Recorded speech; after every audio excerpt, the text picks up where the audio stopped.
Hello, internet user. I hit a bit of a snag here lately. I'm making this, which is a confetti cannon, and it's going to be really cool. But I hit a problem with the design, and I meant to put this out because I hit 1,000 viewers, which is great. And in the meantime, while I was trying to make a thank you video, I got like 400 more, and now I feel like an unproductive jerk. And I'm sorry. But look, I'm going to get into a lot of stuff here pretty soon. I'm going to finish this this time, sometime soon. But I'm also going to start doing podcasts. So look, here's my conversation with some person. I'll see it. Here it is. All right.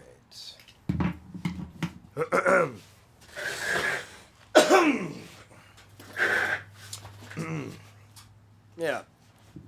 Oh man, that stupid. All right. Hello, internet user. My name is Gary. Gary was where is? Oh man, it's echoing all in my ear. I can't fucking take that. Yeah, like I said, my name is Gary. Gary's Wares, and I'm going to start doing podcasts. And what happens is people come over to my house and we talk about stuff, and I'm going to start recording that because I like talking to people and I like interacting with them, and I like, pretending to be them for a little while. And it's neat. It's fun. It's like I get to be somebody else for a minute, and then they go away, and I get to be me. It's fun. Anyway, so I have Mr. X here in the garage. Would you like to divulge your real name, sir? I'll keep it. All right, Keep all it right. mysterious. Would you like to call me? Would you like me to call you some fictional thing like Simon or Mark or Paul or something? That works? All right, I'll call you Paul. All right, Paul. What the hell were we talking about? Because we, my short-term memory at the moment's a little. What were we talking about? Oh, the Jeep stuff. believe And we were we'll try talking not to Jeep. curse. I don't think we should curse too much. It might not be, Anyway, so the Jeep stuff. So what's it with the Jeep stuff? Because right now, I honestly I can't even summarize it. So all right. So you're trying. All right. So here's quote unquote Paul. Here's his deal. So he's trying to start this Jeep business online, and he's having a bit of a quandary of what he should do, how he should proceed. And here's an interesting issue. And so, Paul, take it away. What the hell are you talking about? So we were talking about how to come off, I guess, as a genuine person rather than just some kind of corporation. Like I was trying to explain, I'm not really trying to do the same thing the corporate people do. Like I would like to work individually with one person or one owner of a Jeep, Right. and then try to figure out what he would like to do to make it better, essentially, or to add, I guess, his own personal or her own personal touch to the Jeep. Right. And there's definitely a lot of people out there, like it's like a community almost. Like everybody's really nice to one another. Everybody like kind of checks one another's ride out. Like, hey, nice Jeep, dude. Sure. Yeah. And it's just it's a good way to bring people together. I think it's a really hot trend right now. Is it? Yeah, 4-door Jeeps seem to be just swarming the roads left and right. Yeah, I do see a lot of those. I mean, I roll around with you, and you always wave them.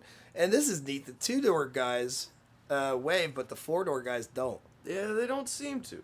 What's up with that? I'm not sure. Well, like you were saying, the two-door Jeeps. I think they're usually because it's bought by like a soccer mom or like some Right. kind of Right, yeah. somebody who doesn't really like to go off road. They just kind of want to go cruise around the streets, which is cool. I mean, it's a Yeah. utility vehicle. It's for multiple things, Yeah. But I think when you kind of go back to what Jeeps were designed for originally, they definitely weren't designed to go on the road. They were definitely meant to go places off-road, rocks, sand, maybe nothing crazy like everybody's doing today, but it keeps advancing. So I feel like the newer Jeeps kind of get a bad rap, but there are definitely people out there that do, what they probably buy them and go wheel them and Right. ride on the road and all kinds of stuff. It's hard. They're really expensive too, which is another big point that I was trying to Yeah. focus on is because either way you cut it, if you buy it from a dealer, if you buy it from a personal seller, it's going to be, a pretty hefty investment on whatever it is you're doing, whether it be like bumpers or lights or suspension or whatever. But Sure. I don't know. It's just it's something I really like. I like enjoying. I I like to see. I like to see people out there. I like to see people off roading too. I like being away from the city. So that's one of the major things, I guess. And whenever you're in 4-wheel drive, that's kind of the thing, is that you can go places 2-wheel drive can, or you can climb over stuff and just be out there in the wild. It's definitely Yeah, man, definitely. I'm definitely with you there, man. I personally don't really like interacting with people all the time. It's fun when I'm up for it, but man, do I ever just want to be alone? Leave me alone, So what was his? So your problems with the internet. So Paul was telling me he was trying to get this stuff together, trying to start this business, because clearly, I have short-term memory problems for, it doesn't matter. You can't see what I'm doing. I could be doing anything right now. But for reasons that are explainable, my short-term memory is somewhat. Anyway, what was I saying? Short-term memory, right? So he's trying to get his stuff online, and he's trying to get it going, but he doesn't want to come across as like a jerk, like somebody who's like, oh, why, thank you, sir, for your quote unquote Paul, for your for passing me this passing me something, and thank you for passing me that. Anyway, so. I guess I'll wrap this up so I can let you talk for a minute, for reasons that will become obvious in a moment. Anyway, so he's trying to get his website or his online business going, specializing in Jeep accessories for people that want to, make their Jeeps their own.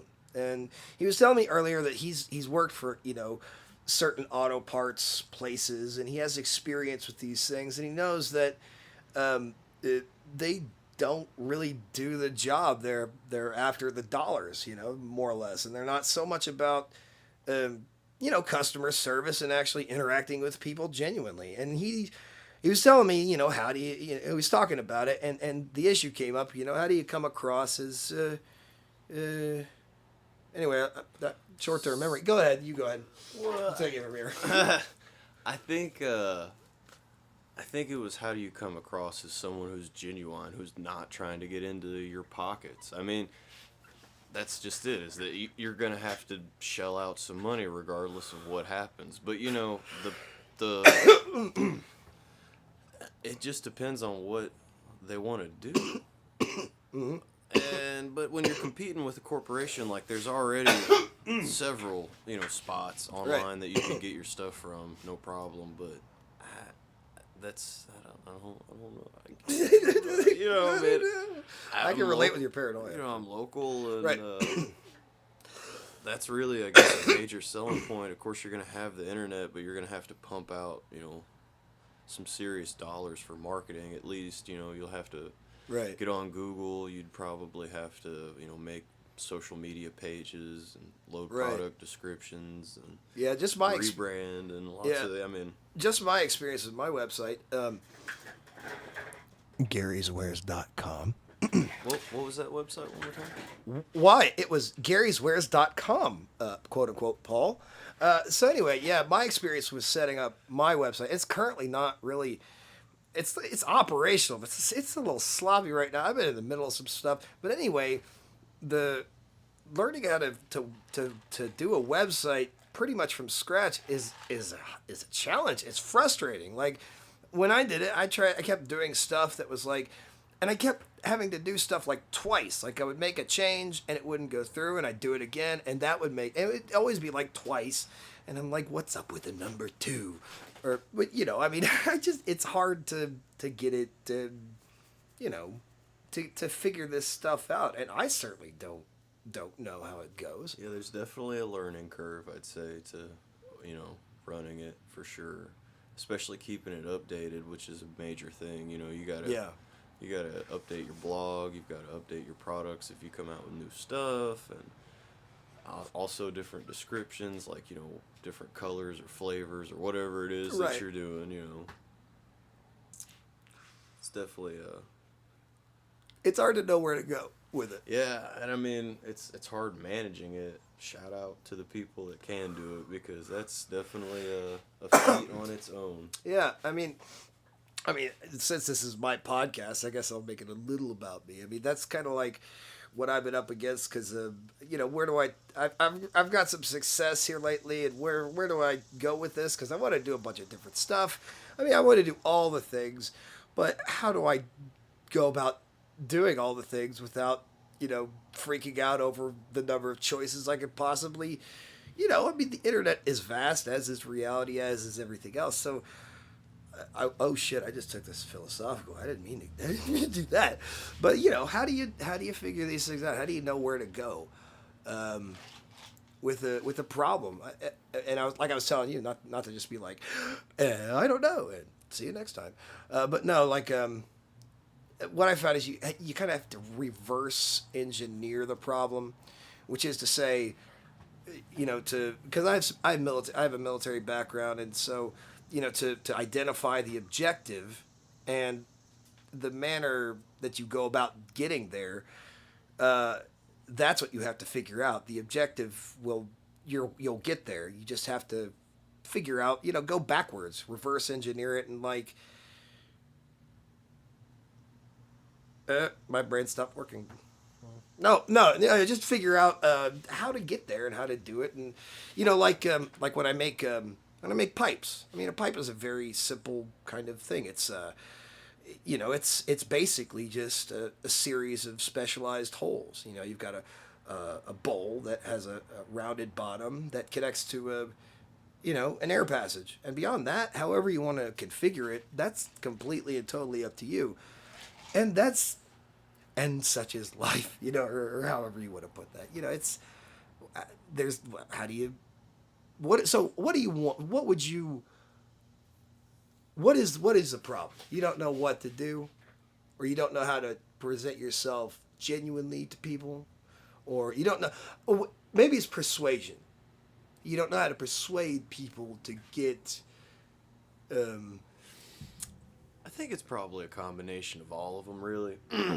I don't know what, kind of like you were saying, I don't know what the next move should be. Like, you know, obviously you would load up a website, but you have to have products to sell for the website and capital, you know, yeah. to either make or buy the products. Yeah. Really, capital's probably the major problem right now, because I don't have any, you know, stock really, essentially, except Right. for Yeah, one. you don't have much to work with right Right. now. I don't like thinking of things in terms of time and money, because one, you will, you know, I mean, you're always talking about what you're limited to, you know, like, of course you only have so much time, and of course you only have so much money. I mean, those things are sort of, you know, known variables in a Right. problem. That's like you know about that. That's a known in the situation, and I try not to focus on the things that you absolutely know, because you know you kind of have to worry about everything else. You know, like, yeah, time and money. That's obviously going to be an issue. But what is it you don't know about the things that you don't know? Kind of, like, which is kind of a mind fuck, I guess. But you know, what is it? You know, focus on what it is that you don't know, and that usually yields more positive results, because it forces you to teach yourself how to teach yourself. You know, like, it's the discipline of discipline, like the ability to you know, put yourself in a position where you can develop habits that are positive, that positively affect you instead of being a slave to your habits. I'm not trying. I'm not. I don't mean to be. This sounds like a group's therapy session, but it's Well, I mean, so you're kind of saying focus more on the positive whenever you get overwhelmed. well more like focus on what you can work on. Like okay, so like I said, I was in the military, and one of the things that they teach you is how to dig a foxhole. And there are certain things that you absolutely have to do. You have to dig it to a certain depth, and it's always the tallest person. And I was always the tallest person, and everybody always hated me because we had to dig down deeper because of me. And so you had to do it in a certain way. You had to do this. You had to do that. But there's a certain point where you go. That's by regulation a foxhole. That's a regulation foxhole at this point. But you always have this expectation to improve your foxhole. And improving your foxhole can mean any number of things, like digging grenade trenches inside the foxhole, which are these little like trenches where if a grenade falls in there, you can kick it in there and it would blow up, but it would be less lethal, it would be less dangerous, and that's just a little trench, maybe little shelves on the inside of the foxhole to put like personal stuff or grenades or whatever. Like grass and stuff to for better concealment, which is to say things that hide your position but not necessarily protect you. You know what I mean? Right. So you're constantly improving your foxhole however you can in whatever way you see fit. If you want to put a DVD player in there, hell, put a DVD player in there. I mean, that we live in the future after all. So, it's all about improving your foxhole, not worrying about, the idea, is my foxhole up to regulation? Well, yes, of course it is. That's why you're improving it. You wouldn't start improving something you're still working on. I guess as far as your Jeep thing goes, I'd say, that time and money are, those are known variables, whatever they are. Or those are known values, whatever they are. But the other thing is the variables, and I guess the variable would be your own maybe sort of creativity and your own maybe ability to express yourself and what it is you're trying to express. And like I was saying, the thing you were trying to say, or the thing that you would like to say to these people is that you're a nice guy that understands how bad it could be dealing with these auto parts things. And what was this thing you were saying? Okay, this is neat. So you're saying that American cars, right? If you want parts for them, the ones that are rusted, if you want to like restore one of these old muscle cars or stuff like that, those parts are actually made in China. Right. Well, I mean, it's kind of the ideology of like American cars. Whenever you think about them, they're supposed to be like older 60s cars, like, Chargers or Challengers, Mustangs, Camaros, Chevelles, Novas, stuff like that, like big V8 American built cars. But the fact is that, they were used in the 60s, obviously. They were drove around. Most of them nowadays are either rusted, wrecked, rotted, or in a ditch somewhere, or in somebody's barn. Right, And, yeah. need to be... Salvaged. Need to be, yeah, completely redone. And then when it comes down to it, it's like, okay, well, I need sheet metal for it. Well, where do you get the sheet metal? From, China? Or, like, where do you Yeah. get the, weather stripping in the door? Well, you get it from Taiwan. Like, it's not American made anymore. It's just the fact that there's like, that's how muscle cars are around now, is because of, different countries sending in parts and reproducing parts. I think because everybody had a fascination with V8s in American cars. Yeah, they're cool. I mean, I personally am not into cars, but I think, I'm a big fan of the Venture Brothers and Brock Sampson. And Brock Sampson drove a Charger. Right. I think that would be cool to own just because Brock Sampson had one. But I'm not really that into cars, but I could see myself getting into them. And yeah, I think a lot of people are like that too. It's just kind of interesting how it's a little bit twisted. It's like that's the honest truth about like muscle cars nowadays. And then, there are people, you can get American parts. It's just they're super, super expensive. Like, $5,000, $4,000 for like one piece of sheet metal, and it's like still from the 60s or 70s. Right. And so when you, the irony is you restoring American cars actually gives business to foreign countries. Right. I mean, not that I'm like, But I mean, that's true with like, your brake pads from O'Reilly's are either made in, some of them are made in Canada, some of them are made in Mexico usually, and like, all the brake stuff's made in Mexico. Like all the hardware and stuff usually is made somewhere overseas. Like, right. and the stuff that is, like the brake pads that are made in the United States, just for example, or the rotors that are made in the United States are definitely like twice as much as, the Right. overseas ones. So, I mean, cost is definitely a factor when it comes to anything, but I mean, that's nothing new. Yeah. But is that how we got to that? But how did that relate to your pursuits of your website stuff and your online sort of presence and that kind of thing? Well, I mean,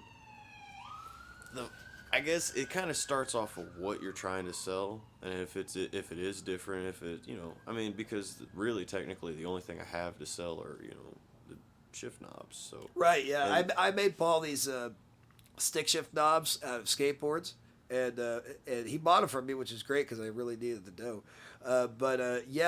He's got these things for sale, and nobody's buying them because they're like, well, that's a little expensive, and Paul's like, well, they're really nice, and people are like, meh, I'll just get it from China, right, right, exactly. So that led to that heated topic of China versus America. Yeah, I mean, I didn't mean for this to be political, but I mean, you said, I mean, it is an interesting idea that you get these American cars and you feel this sense of patriotism, but actually, in order to get them, I mean, I could probably, make a political statement about that. To repair America, we have to outsource overseas. I mean, I don't know. But I tell you what, Paul, I don't know the answer to this question, but I've got like 1,400 followers right now, and I'm going to make this into a YouTube video, and I'm going to include your stuff, and I'm going to link it. And I don't know, these guys, or these people tend to be woodworkers. I'm sure they're not all guys, but, this was cool. This was fun. So, yeah. All right. Cool. So I guess maybe this is the answer. I don't know. I don't know the answer. I'm just doing my thing. So I'm about to run out of time here. So, see you, internet user. This has been it. Check Paul out, I guess, or whatever. I don't know. This has been fun. See ya.